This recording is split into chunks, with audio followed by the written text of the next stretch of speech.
ઓગસ્ટની મોડી રાત્રે 12:30 વાગ્યાની આસપાસ લિંબાયત વિસ્તારમાં એક કાપડ દલાલની 3 હત્યારાઓએ 3 ચપ્પુ વડે 80 સેકન્ડમાં 60 થી વધુ ઘા ઝીંકીને મોતને ઘાટ ઉતાર્યો હતો। 3 હત્યારા સીસીટીવીમાં કેદ થયા હતા।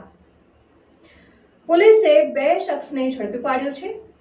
જોતા રહો ભારત ટાઈમ્સ ન્યૂઝ। 3 હત્યારા સીસીટીવીમાં કેદ થયા હતા અને પોલીસે 2 આરોપીઓને ઝડપી પાડ્યા હતા। આરોપીઓની પૂછપરછ દરમિયાન ખુલાસો થયો હતો કે અસફાક નામના યુવક સાથે મૃતકનો પહેલા ઝઘડો થયો હતો, જેની અદાવતમાં અસફાકે 3 મિત્રોને કહેતા કાપડ દલાલને મોતને ઘાટ ઉતાર્યો હતો, જ્યારે આજે આરોપીઓનું રિકન્સ્ટ્રક્શન કરવામાં આવ્યું હતું।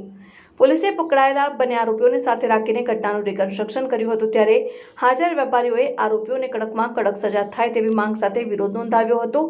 ભાજપના સ્થાનિક કોર્પોરેટર વિજય ચોમાલે દુઃખ વ્યક્ત કરતા કહ્યું હતું કે જે પ્રકારની ઘટના થઈ છે તે ક્યારેય સાખી લેવાય નહીં।